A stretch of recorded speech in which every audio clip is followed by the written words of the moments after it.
할렐루야. 우리 주님의 놀라운 평화가 여러분의 심령과 가정과 일터 위에 흘러 넘치시기를 축복드립니다. 앞뒤 좌우에 있는 교우들께, 가정에 있는 가족들에게 하나님이 당신을 사랑하고 돌보십니다. 이렇게 인사 한번 해주시면 좋겠습니다. 오늘 교우께서는 전화 통화를 하는데 김 목사가 화면에 나타나면 손을 흔든다고 하시더라고요. 지금 제 눈에는 보이지 않지만 저도 손을 흔들어 드리겠습니다. 우리 곁에 있는 분들에게 손도 한번 이렇게 흔들고 환영해 주시면 좋겠습니다. 이 어려운 시기 믿음과 은혜로 승리하시고 또 주님께 영광 돌리시는 저와 여러분 다 되시기를 또 축복드립니다.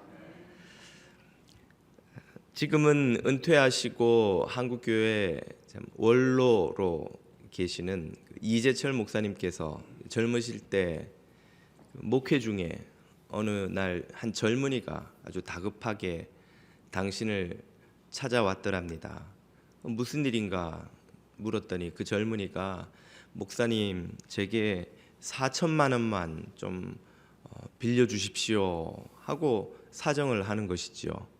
무슨 일이기에 목사에게 그렇게 큰 돈을 빌려달라고 하시나 물어봤더니 이 젊은이가 사랑하는 여인이 생겨서 그녀에게 환심을 사고 싶은 마음에 자기 처지를 좀 부풀려서 자랑을 했다는 것이지요.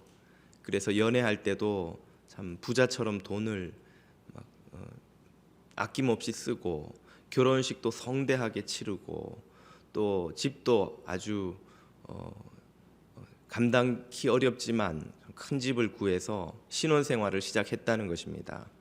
그 과정에서 자기 돈만으로는 도저히 감당이 안 되니 은행 대출을 받고 나중에는 사채까지 썼다는 것이죠. 그런데 이 사채를 제때 갚지 못하게 되자 사채업자가 매주 직장에 찾아와서 괴롭히는데 제때 갚지 못해 보이니 집에까지 찾아가서 돈을 받아내겠다고 얼르는 것입니다. 사채업자로부터도 고통을 받지만 이 모든 사실을 아내가 알게 되면 그만 자신에게 실망하고 떠나버릴까 봐 두려워서 목사님이 급히 4천만 원만 좀 빌려주시면 어떻게 좀 급한 불은 끄겠다고 와서 사정을 하는 것입니다. 워낙 당시에도 이름 있는 목사님이셨다 보니 막 그런 돈이 있었으리라 기대를 하고 온 것 같습니다. 그 말을 다 듣고는 이재철 목사님이 그렇게 답을 하셨다고 하죠. 이복의 젊은이, 첫째는 내가 4천만 원이라는 돈이 없고 둘째는 내가 그 돈이 있어도 자네에게는 절대로 빌려줄 수가 없네. 왜 못 빌려주십니까? 목사님 있으셔도 왜 못 빌려주신다는 겁니까? 젊은이, 내 말을 잘 듣게나. 자네의 진짜 문제는 사채업자가 주는 고통이 아니고 아내가 자네를 떠날지도 모른다는 그 두려움도 아니라네. 자네의 진짜 문제는 사채를 쓰는 것도 두려워하지 않았던 그 허영심이고 아내를 속이고 원하는 것을 얻으려 했던 그 거짓된 모습일세. 이 문제가 해결되지 않는 한 내가 4천이 아니라 4억을 빌려준다 해도 자네의 문제는 해결되지 않을 걸세. 그럼 목사님, 제가 어떻게 하면 좋겠습니까? 지금 당장 아내에게 달려가서 그동안 있었던 모든 일을 다 고백하고 용서를 구하게나, 그리고 집을 작은 데로 옮기고 돈을 아껴서 사채를 최대한 빨리 갚도록 하게. 이재철 목사님의 처방을 들은 젊은이가 성경에 등장하는 예수님을 찾아왔던 그 부자 청년처럼 슬픈 얼굴을 하고 떠나갔습니다. 그러나 다행스럽게도 이 젊은이는 몇 년 후에 다시 목사님을 찾아왔다는 것이죠. 그리고는 하는 말이, 목사님 그때 저를 꾸짖어 주셔서 정말 감사합니다. 만약 그때 제가 어떻게든 그 돈을 빌려서 사채를 급한 불을 끄고 공경에서 빠져나갔다면 저는 아직도 허영에 차서 아내를 속이며 불안 가운데 살았을 겁니다. 그날 목사님의 말씀을 듣고 아내에게 가 용서를 구하고 집을 옮기고 생활을 줄여서 몇 년 걸려 고생해서 사채를 다 갚았습니다. 아내가 저를 용서해 주었고 이해해 주었고, 그리고 이제는 검소한 생활로 얼마든지 빚을 지지 않고 살아갈 수 있게 되었습니다. 아내를 더 이상 속이지 않아도 되니, 그리고 빚을 지지 않아도 되니 얼마나 마음이 편하고 행복한지 모릅니다. 저를 그때 꾸짖어 주셔서 감사합니다. 이 젊은이의 해결책은 무엇이었습니까? 그는 처음에 생각하기를 급한 돈 4천만 원만 빌리면 사채업자의 압박으로부터 아내에게 들통나는 그 위험으로부터 자신이 빠져나갈 수 있다고 생각했던 것이죠. 그러나 이 목사님이 말씀하신 것처럼 그의 진짜 문제는 그것이 아니었습니다. 이 목사님이 제시한 해결책은 진실을 드러내고 허영심을 버리고 생활을 줄여서라도 그 빚으로부터 벗어나는, 문제의 뿌리, 원인이 되는 잘못을 바로잡는 것이었지요. 이 이야기는 고통에 대한 이 세상이 내리는 처방과 성경이 우리에게 주시는 교훈의 차이가 무엇인지를 분명하게 보여줍니다. 세상 처방과 성경의 교훈이 어떻게 다른지를 보여주죠. 지난주에 우리는 긍정주의로 대표되는 오늘 이 시대의 세상의 처방이 왜 우리의 고통에 대한 답이 아닌가 하는 것을 살펴보았습니다. 힘든 시기에 성도들이 가져오기 쉬운, 따르기 쉬운 세상의 얄팍한 처방을 쫓아가느라 그 진통제에 취하여 진짜 문제를 해결하지 못하게 되는 잘못에 빠질 수 있다는 것이죠. 오늘은 우리 성경이 우리에게 가르치는 바, 세상의 긍정주의가 모방하고 있었던 진짜 구원의 길이 무엇인지를 살펴보려고 합니다. 그것은 진통제의 처방이 아니요 암덩어리를 뿌리채 잘라내는 수술이요 치료약이 되는 진짜 진리의 말씀이죠. 성경이 가르치는 구원은 무엇이며 그것은 세상의 처방과 어떻게 다른 것일까요? 지난주에도 언급했습니다만 그 첫 번째 다른 점은 바로 두 처방이 추구하는 바가 다르다는 것입니다. 목표로 하는 바가 다르다는 것이죠. 세상의 처방은 고통으로부터 가능한 신속하게 벗어나는 것을 목표로 합니다. 그러나 성경은 고통의 원인인 죄로부터 해방되는 것을 목표로 하죠. 세상의 처방은 고통 없이, 그래서 건강하고 풍요롭고 성공적인 삶을 사는 것, 그것을 목표로 합니다. 그러나 성경은 죄 없이 하나님과의 바른 관계 속에 살아가는 것, 이것을 목표로 하지요. 그래서 예수님이 베데스다 연못가에서 38년 된 병자를 고치신 후에 하신 말씀이 있습니다. 네가 병이 나았으니 이제는 행복하게 잘 살아라 라고 하실 것 같은데, 아마 세상의 처방이었으면 거기서 끝났겠죠. 그러나 예수님의 말씀은 한 걸음 더 나아갑니다.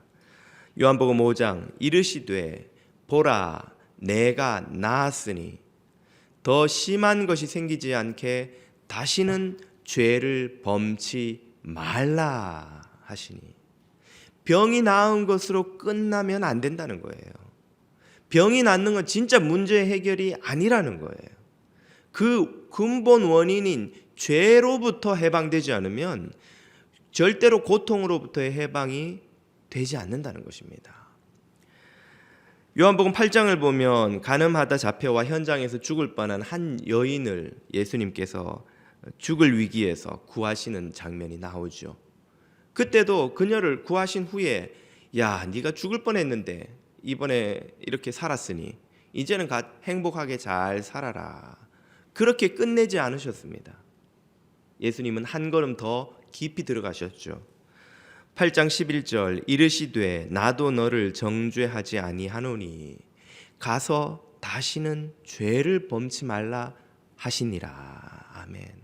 이번에 요행이 잘 살아났지, 이번에 아픈 거 잘 나았지, 이번에 참 파산할 뻔하다가 살아났지, 이번에 참 네가 큰 공경에 빠질 뻔했는데 운 좋게 잘 빠져나왔구나. 참 다행이다.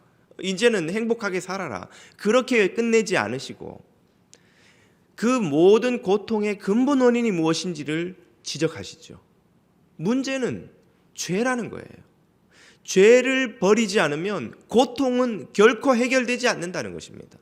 암덩어리를 잘라내지 않으면 지금 진통제를 먹어서 이 통증이 사라져도 그건 임시적 해결일 뿐이지 근본적 해결일 수 없다는 것입니다. 진정한 해방은 무엇입니까? 죄로부터의 해방이죠. 죄로부터 건짐을 받는 것입니다. 그 죄로부터 벗어나 하나님과 바른 관계를 맺는 데까지 나아가야만 참된 구원이요, 해방이요, 문제 해결이 될 수 있다는 사실을 예수님이 성경을 통해 우리에게 깨우쳐 주고 계십니다. 세상의 처방은 오늘 우리가 겪고 있는 이 코로나의 위기를 어떻게 하면 코로나 위기가 빨리 지나갈까? 백신만 나오면, 치료약만 나오면, 이 팬데믹만 어떻게 잡히면 되지 않을까? 어떻게 하면 이 경제적 어려움에서 빨리 벗어나 좀 이제 편안하게 걱정 없이 살 수 있을까? 그것에 모든 관심이 다 가 있습니다. 그러나 성경은 우리에게 그 너머를 바라보라고 가르치시죠. 이 고난을 통해서 우리가 하나님과 지금까지 어떤 관계를 맺고 살아왔는지, 우리가 이 피조 세계와 어떤 관계를 맺으며 살아왔는지, 우리가 하나님을 올바르게 경배하며 이 피조 세계를 돌보는 책임을 다하며 살아왔는지를 돌아보라고 성경은 깨우치시죠. 그렇지 않다면 코로나가 운 좋게 지나가도 더 심한 것이 올 거라는 거예요. 그건 성경의 경고가 아니라 과학자들의 경고입니다. 코로나는 시작에 불과하다는 것이죠. 이 자연의 역습이 도대체 어떤 무서운 위협적인 공포로 우리에게 다가올지 이제는 아무도 예측할 수 없다는 것이죠. 이 문제가 빨리 지나가고 고통이 해결되는 것이 목표요, 구원이 아니라 이런 문제를 야기해 온 우리들의 그릇된 삶의 방식, 하나님을 향해 두려움 없는 교만한 태도, 이 자연을 향한 파괴적이고 착취해온 모든 잘못을 돌아보는 계기로 삼지 않으면 희망이 없다는 것이죠. 바로 이것이 성경의 가르침이 세상의 처방과 근본적으로 다른 점이라고 하겠습니다. 두 번째로 다른 점이 있다면 개개인의 안녕에 복지에 시선을 빼앗긴 이 세상의 처방과 달리 성경의 가르침은 우리에게 개인을 넘어 공동체와 민족과 더 나아가 인류와 이 피조세계 전체를 향한 구원을 바라보게 가르치십니다. 세상의 처방이 집중하는 건 무엇일까요? 내 병이에요. 내 건강, 내 경제적 어려움, 내 고난, 내 고통, 모든 관심이 나의 것에 집중되어 있습니다. 우리 인생이란 내 무좀이 남의 암보다도 더 심각한 존재들이 아닙니까? 세상의 처방이 이렇게 우리 자신에게 집중되어 있기 때문에 그 너머와 더 큰 세계에 무엇이 있는지를 볼 관심도 없고 볼 능력도 없습니다. 그 너머를 볼 시야가 우리에게 없기 때문이죠. 세상의 처방도 우리 자신의 문제 말고는 우리에게 줄 수 있는 답이 없습니다. 그러나 성경은 우리를 높은 하늘로 하나님의 뷰로 데리고 가죠. 그래서 우리 개인의 삶의 영역을 넘어 가족과 공동체와 민족과 인류와 더 나아가서 이 피조세계 전체를 바라보도록 우리의 시야를 넓혀주십니다. 그리고 온 세상 인류 역사를 구원하시는 하나님의 구원 계획을 바라보게 해주시는 것이죠. 구약에서 가장 위대한 구원 사건을 꼽으라면 역시 출애굽을 빼놓을 수가 없습니다. 홍해를 가르고 출애굽했던 그 위대한 사건은 성경을 읽는 기독교인뿐 아니라 성경을 믿지 않는 사람조차도 모르는 이가 없는 유명한 사건이죠. 이스라엘을 애굽에서 구원하시기 위해 모세에게 나타나신 여호와께서 하신 말씀을 오늘 본문 7절 8절에서 들어보십시오. 여호와께서 가라사대 내가 애굽에 있는 내 백성의 고통을 분명히 보고 그들이 그 감독자로 말미암아 부르짖음을 듣고 그 근심을 알고 내가 내려와서 그들을 애굽인의 손에서 건져내고 그들을 그 땅에서 인도하여 아름답고 광대한 땅에 이르게 하려 하노라. 하나님께서 당신의 백성의 고통을 귀 기울여 들으신다는 말입니다. 얼마나 감격스러운 말일까요? 이 말처럼 정말 구원을 기다리는 백성들에게 참 복된 소식이 어디에 있겠습니까? 그런데 이 구원의 소식을 주님께서 언제 처음 주셨는지를 한번 생각해 보셔야 합니다. 바로 앞에 등장했던 6절을 읽어보면 이렇게 나오죠. 또 이르시되 나는 내 조상의 하나님이니 아브라함의 하나님, 이삭의 하나님, 야곱의 하나님이니라. 하나님께서 이 약속을 처음 주신 것은 바로 아브라함 때부터예요. 하나님께서 이 이스라엘에게 구원의 약속을 구원하시겠다고 지금 하시는 이유도 이미 600여 년 전에 너희 조상 아브라함에게 내가 한 약속이 있기 때문이다 라는 의미지요. 그 아브라함에게 무엇을 약속하셨습니까? 너의 자손이 하늘의 별처럼 세상에 가득하게 해주겠고 이 가나안 땅을 너와 네 자손에게 영원히 주리라 하고 약속을 주셨지요. 그런데 아브라함이 살아 생전에 그가 소유한 땅은 어느 정도였을까요? 그 가나안 땅 전체에서 아브라함이 소유했던 유일한 땅은 헤브론에 있는 묘지터 하나뿐이었어요. 자신과 아내와 아들 이삭, 야곱까지 묻힌 그 야곱 와이프까지 묻힌 그 조그마한 묘지 땅, 그게 아브라함이 살아서 자기 손에 쥔 땅의 전부였습니다. 가나안 땅을 주겠다고 하셨는데 이건 언제 주시나? 그 약속이 이루어지는데 600여 년이 더 넘게 걸렸던 거예요. 네 자손이 하늘의 별처럼 많게 해주겠다. 100세까지 아이를 못 보다가, 물론 그 전에 이스마엘을 하나 얻었습니다만 이삭을 얻고, 그리고 몇 더해서 몇 명 되지 않았어요. 바다의 모래는커녕 그 당시에 살던 어떤 족장들보다도 적은 아이 몇만 남기고 그는 생을 마감해야 했습니다. 뭘 의미하는 것입니까? 아브라함이 분명히 땅과 자손의 약속을 받았는데 그의 생전에 그것이 성취되는 것을 왜 보지 못했던 것일까요? 그것은 하나님이 주시는 구원의 약속은 아브라함 개인의 안녕과 복지의 차원을 넘어서는 것이기 때문이에요.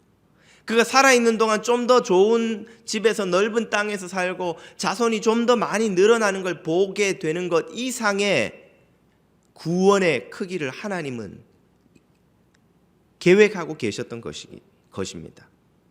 그래서 그의 구원은, 그에게 약속해 주신 구원은 600여 년이 지나 그의 후손 이스라엘 민족 전체에게 미치는 구원이 됐던 것이죠. 사실 하나님의 구원 약속은 이 민족의 구원이라는 차원도 넘어섭니다. 이스라엘 백성들은 출애굽해서 가나안에 들어가 600년 전에 우리 조상에게 주셨던 그 약속이 이제 우리에게 성취되나 보다라고 생각했겠지만 사실상 하나님의 구원 계획은 그것도 끝이 아니었습니다. 이스라엘의 선지자들은 하나님의 구원 역사가 이 민족의 범위를 넘어 이제 장차 오실 메시아를 통해서 온 인류에게 퍼져나갈 것이라는 예언을 하죠. 그리고 마침내 예수 그리스도께서, 아브라함이 그 약속을 받은 지 2000년이 지난 후 예수 그리스도께서 이 땅에 오셔서 십자가를 통해 구원의 길을 열어놓으시고 그 하나님의 구원 계획을 아브라함을 넘어서서 그의 후손 몇 명을 넘어서서 그 후손이 이룬 민족 이스라엘을 넘어서서 온 세상 모든 민족 땅끝까지 이르게 될 것이라고 선언하셨습니다. 우리가 잘 아는 요한복음 1장 8절입니다. 오직 성령이 너희에게 임하시면 너희가 권능을 받고 예루살렘 온 유대 사람들에게만, 아니 넘어서서 사마리아와 땅끝까지 이르러 모든 민족에게 내 증인이 되리라 하시니라. 아멘. 아브라함은 그 약속을 그저 하나님이 나를 불쌍히 여겨서 내게 복 주시려나 보다 라고 생각을 했을지 모르지만 그 약속은 사실상 민족을 넘어서서 모든 인류에게 미치는 하나님의 거대한 구원 계획이셨던 것이죠. 하나님의 구원은 이처럼 크고 넓고 깊고 광대한 것입니다. 우리가 생각하는 내가 지금 아픈 거 좀 빨리 나았으면, 우리 경제적인 어려움 이것만 좀 숨통이 트였으면, 이 비즈니스 망하지 않고 좀 잘 갔으면 하는 차원을 넘어선다는 것이죠. 사실상 우리 개인의 안위나 안녕, 우리 개인의 구원은 하나님이 그리고 계시는, 맞추고 계시는 이 거대한 인류 구원이라는 창세전부터 계획하고 맞추어 오시는 거대한 퍼즐의 한 조각이라는 것을 우리는 깨달아야 합니다. 우리의 구원이 그 한 조각을 이루어서 그 퍼즐을 맞추어서 각각의 자리에서 퍼즐이 하나하나 맞춰져 갈 때, 그것이 수천 년을 넘어 인류 역사 전체를 걸쳐 하나님이 맞추시는 구원의 퍼즐이 마침내 예수 그리스도의 재림의 날에 완성될 그 그림을 우리는 보고 있고 기다리고 있다는 것이죠. 나 하나의 구원만 생각한다면 당장 내 문제가 해결되는 것이 중요하지만, 하나님께서 그리시는 그 거대한 구원의 퍼즐을 생각한다면 내가 있어야 할 그 자리에 내 인생의 퍼즐이 끼워 맞춰져 자리 잡는 것, 그것이 중요하다는 것입니다. 나의 자리에 가서 하나님의 구원의 퍼즐을 완성시키는 것이 중요하다고 깨달을 때에, 중요한 것은 내가 그 퍼즐의 자리에 갈 수 있느냐 하는 것이죠. 하나님께서 그리시는 그 그림 속에 들어갈 수 있느냐 하는 것입니다. 그 자리에 들어가는 게 구원인 거예요. 내 안녕이 구원이 아니라 남보다 좀 더 여유롭게 살고 아메리칸 드림을 이루고 아픈 것 해결되고, 그게 구원이 아니라 하나님이 그리시는 그 거대한 퍼즐에 내가 있어야 할 자리에 자리 잡을 수 있느냐 하는, 그게 구원이냐 아니냐를 결정하는 것이라는 말입니다. 그 자리는 내가 기대하는 바와 같을 수도 있지만 다를 수도 있습니다.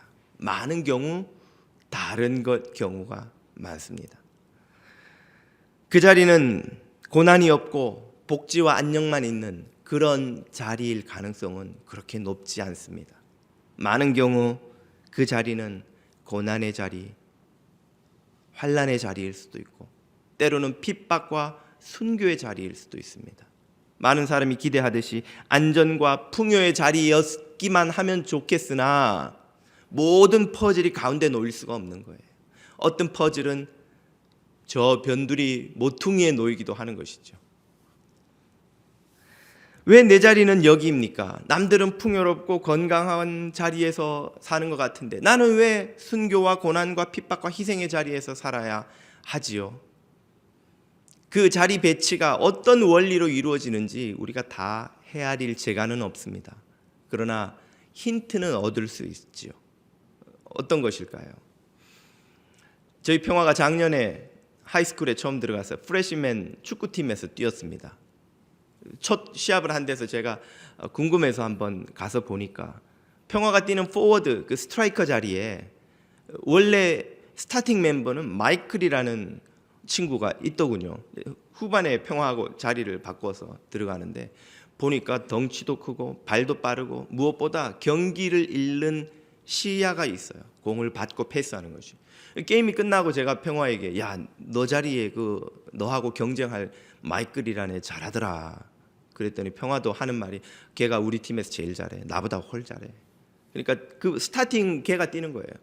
그리고 이제 평화하고 교체해서 들어가고. 근데 몇 주 있다가 제가 우연히 또 그 시합이 있어서 한번 가봤더니 그 마이클이 스트라이커 자리에서 제일 뒤로 나와서 센터백에서 뛰는 거예요. 그리고 평화가 스타팅 멤버가 된 겁니다. 걔가 빠지니까. 그래서 제가 시합이 끝나서 궁금해 물어봤어요. 아니 왜 스트라이커가 센터백으로 빠졌냐? 코치가 우리 팀에 센터백이 없다고 걔를 우리 팀에서 제일 잘하는 애를 센터백으로 뺐대는 거예요. 제가 축구를 좋아하니까 왜 코치가 그런 결정을 했는지 너무 이해가 잘 되는 거예요. 축구하는 사람들은 다 하는 말이 있어요. 공격 잘하는 팀은 골을 넣지만 수비를 잘하는 팀은 게임에서 이깁니다. 아무리 공격이 좋아도 수비가 허술하면 이길 수가 없어요. 코치는 누가 봐도 스트라이커 자리가 제일 스팟라이트를 받죠. 골을 넣으니까. 예? 수비는 아무리 잘해도 본전 같지만 골을 한 골만 넣어도 그 선수는 주목을 받죠. 하지만 팀이 이기려면 좋은 스트라이커보다 더 필요한 게 좋은 센터백이에요. 수비를 못하면 그 팀은 절대 이길 수 없습니다. 그러니까 그 팀에서 제일 경기를 잘 읽고 신체 조건도 좋고 빠른 친구를 센터백으로 뺀 거예요. 개인적인 그 아이 마이클 개인으로 치자면 스트라이커 하면서 골을 넣어서 막 주목받는 게 더 신나는 일일 수도 있습니다. 그러나 감독이 볼 때는 더 중요한 스팟라이트를 받지는 못하지만 게임을 이기기 위해서는, 팀이 좋은 성적을 거두기 위해서는 그 제일 좋은 자원을 센터백으로 빼지 않을 수 없는 거예요. 그리고 조금 실력이 떨어져도 다른 친구 덕분에 평화가 주전 스트라이커가 됐다는 것 아니겠습니까? 평화는 사실은 제일 골을 잘 넣기 때문에 거기 간 것이 아니라, 평화는 센터백을 못해요. 볼을 보는, 이 게임을 보는 시야가 아직 없기 때문에 그냥 공 오면 발 앞에 있는 걸 슛은 하지만 공을 배급하고 조율하고 수비진 전체를 데리고 전진하고 후진하고, 이 지휘를 아직 평화는 그걸 할 줄을 모릅니다. 그러니까 좀 부족하지만 어쩔 수 없이 평화를 앞에 넣는 거예요. 그리고 더 좋은 자원을 센터백으로 빼는 겁니다. 이 세상의 감독도 팀의 승리를 위해 이렇게 자원을 배분한다면, 하나님께서 이 세상의 인류를 구원하시고자 하는 거대한 게임의 승리를 위해서 당신의 귀한 자원을 어떻게 배치하시겠어요? 저는 왜 우리가 이 풍요롭고 안전한 한국과 미국 땅에서 태어나고 살아가는지 자주 생각을 해봅니다. 우리가 남들보다 우리 믿음의 선배들 콜로세움에서 사자의 밥이 되고 불에 타 죽고 순교당하며 동굴에서 핍박당하며 숨어 믿음을 지켜냈던 믿음의 선배들보다, 혹은 제3세기에서 지금도 기독교인이란 이유 하나 때문에 손해를 보고 핍박을 받고 심지어 테러의 위협을 당하는 이들보다 더 신실하고 더 정직하고 더 깨끗하기 때문에 하나님이 상으로 우리에게 이렇게 좋은 풍요롭고 안전한 나라에서 태어나고 살아갈 수 있게 해주셨던 것일까? 그 고난과 핍박을 이겨내기에는 우리가 너무 약하기 때문에 더 당신이 아끼시는 자원을 믿음을 지키는 그 자리에 투입하실 수밖에 없던 것이 아닐까.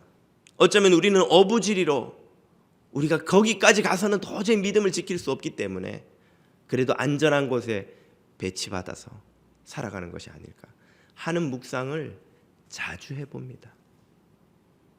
우리는 우리 믿음의 선배들에게, 그리고 지금도 박해받고 핍박받는 자리에서 자신의 퍼즐을 지키고 있는 이 시대에 그 어딘가에 있는 믿음의 동료들에게 늘 마음에 빚을 지고 살아가는 이들이 아닐까요? 힘겹고 고통스러운 자리에 배정받은 이들은 그럼 불쌍한 인생이 아닙니까? 그렇게 생각할 수 있지만 세상 처방과 세상의 성경의 가르침이 다른 세 번째 이유를 보면 결코 그렇지 않다는 것도 깨닫게 됩니다. 그 세 번째는 무엇일까요? 현재의 복지에 묶여있는 이 세상의 처방과 달리 성경의 교훈은 우리에게 영원에 이르는 구원의 빛을 보여주십니다. 세상의 처방은 오늘 이 시대 이 자리, 지금 필요를 채우고 문제를 해결하는 것 외에는 감당할 능력이 없습니다. 이 인생 너머에 무엇이 있는지 모르기 때문이죠. 그러나 성경의 교훈은 그 너머를 우리에게 보여주십니다. 세상 처방으로 우리가 고통에서 벗어났다고 가정을 하십시다. 세상 처방으로 병이 나았습니다. 예, 그럼 이제 우리는 천년만년 아프지 않고 살게 되나요? 그저 노화와 질병을 감당해야 하는 인생에 잠시 유예 기간이 생긴 것일 뿐입니다. 죽을 위기에서 살아났습니까? 예, 우리가 결국은 맞이해야 할 죽음이라는, 통과해야 할 관문을 조금 뒤로 미룬 것일 뿐이에요. 돈을 벌었습니까? 그 돈이 얼마나 우리에게 남아있고, 성공과 명예와 인기를 얻었나요? 그것이 얼마나 우리에게 오래 가는 것일까요? 곤경에서 벗어났습니까? 새로운 곤경은 이제 다시는 우리에게 찾아오지 않는 것일까요?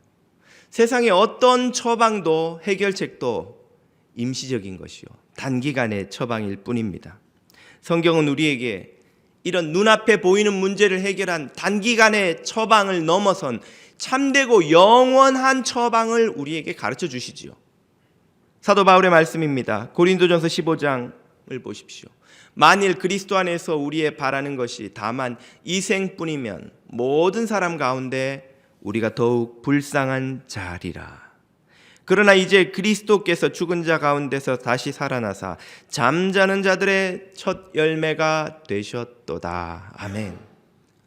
우리가 바라보는 건 이 세상이 아니라는 거예요. 영원한 하나님의 나라입니다. 그러므로 이 세상에서 죽은 자들, 죽은 자들이 얼마나 불쌍한가. 불쌍한 게 아니라는 말이에요. 그들은 잠자는 자들일 뿐이에요. 잠에서 깨어나 상쾌하고 풍요롭고 충만한 아침을 기다리는 잠시 잠든 자들일 뿐이라는 것이죠. 예수님께서 이 부활의 소망으로 누가복음 8장에서도 이렇게 말씀하시죠. 모든 사람이 죽은 아이를 위하여 울며 통곡하매 예수께서 이르시되 울지 마라, 죽은 것이 아니라 잔다 하시고 아이야 일어나라 하시니 달리다 굼, 그 아이가 일어나는 거예요. 왜? 죽은 것이 아니라 자기 때문에. 왜 죽어서 죽음이 되었는데 그가 자는 것일 수 있습니까? 영원히 그에게 있기 때문이에요. 영원한 소망을 가졌기 때문입니다. 고린도후서 4장 8절에서 그 소망을 이렇게, 소망이 우리에게 무엇을 가르치는지 말씀해 주시죠. 우리가 사방으로 우겨쌈을 당하여 빠져나갈 구멍이 없잖아. 쌓이지 않는다는 거예요. 답답한 일을 당하여 이젠 죽었구나, 낙심하지 않는다는 거예요. 핍박을 받아도 버림받지 않는다는 것이죠. 거꾸로 뜨림을 당하여도 망하지 않는다는 것입니다. 왜입니까? 우리에게는 영원한 소망이 있기 때문이죠. 우리는 이 인생을 넘어 하나님이 예비하신 구원의 소망, 영원한 소망, 하나님과 더불어 하나님 나라에서 살아갈 그 소망이 우리에게 있기 때문인 거예요. 그러니까 이 세상에서 망한 것, 망한 게 아니라는 것입니다. 100m 달리기에서는 한번 넘어지면 끝이에요. 언제 그 짧은 길에서 경쟁자를 따라잡겠습니까? 그러나 마라톤은 좀 앞서가든 뒤서가든 한두 번 넘어지든 별 큰 문제가 아니에요. 마라톤에서 승자는 마지막 줄에서 마지막 결승선을 통과하는 사람이 승자. 그 전에 이제 뛴 지 10분밖에 안 됐는데, 15분밖에 안 됐는데 넘어졌든 좀 뒤로 쳐졌든 좀 앞서갔든 기뻐할 일도 슬퍼할 일도 아닌 것이죠. 인생은 마라톤 같은 것이고 무엇보다 우리는 영원이라는 마라톤을 달려가는 자로서 이 짧은 인생에서 쓰러지고 넘어지고 답답하고 쌓인 일이 우리에게 망한 것이 될 수 없다 하는 말씀입니다.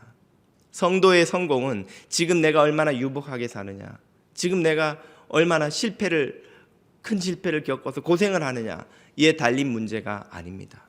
성도의 성공은 참된 소망을 품고 사느냐 하는 것에 있다는 사실을 여러분 믿으시기를 축복드립니다. 이 영원한 소망은 이 세상의 싸구려 처방과 비교할 수 없는 주님이 주시는 참된 구원의 가르침입니다. 이 소망 가운데 사는 이들은 이 세상의 어떤 위협에도 굴복하지 않는 것이죠. 고린도후서에서 말씀하십니다. 그러므로 우리가 고난을 당해도, 병으로, 가난으로, 세상의 환난으로 고통을 당해도 낙심하지 아니하노니 우리의 겉사람은 낡으나 우리의 속사람은 날로 새롭도다. 우리의 잠시 받는 환난의 가벼운 것이 지극히 크고 영원한 영광의 확실한 것을 우리에게 이루게 함이니 우리가 바라보는 것은 보이지 아니하는 것이 보이는 것이 아니요 보이지 않는 것이니, 보이는 것은 잠깐이요 보이지 않는 것은 영원함이니라. 아멘. 세상의 처방과 성경의 교훈이 결정적으로 다를 수밖에 없는 것은 바라보는 것이 이처럼 다르기 때문입니다. 눈에 보이는 잠깐 있다 말 것을 바라보는 이들의 처방과 보이지 않으나 영원한 것을 바라보고 붙드는 이들의 처방이 어찌 같을 수가 있겠습니까? 여러분은 지금 잠깐 보이다 말 세상과 보이지 않으나 영원할 하나님 나라 중 무엇을 바라보고 계시는지요? 사랑하는 교우 여러분, 가벼운 세상의 진통제로 고통을 면하는 것에 만족하지 마시고 진리의 치료제로 죄와 사망을 이기고 참된 구원에 이르는 주님의 자녀들, 천국의 백성들이 다 되시기를 주님 이름으로 축복드립니다. 함께 기도드리겠습니다.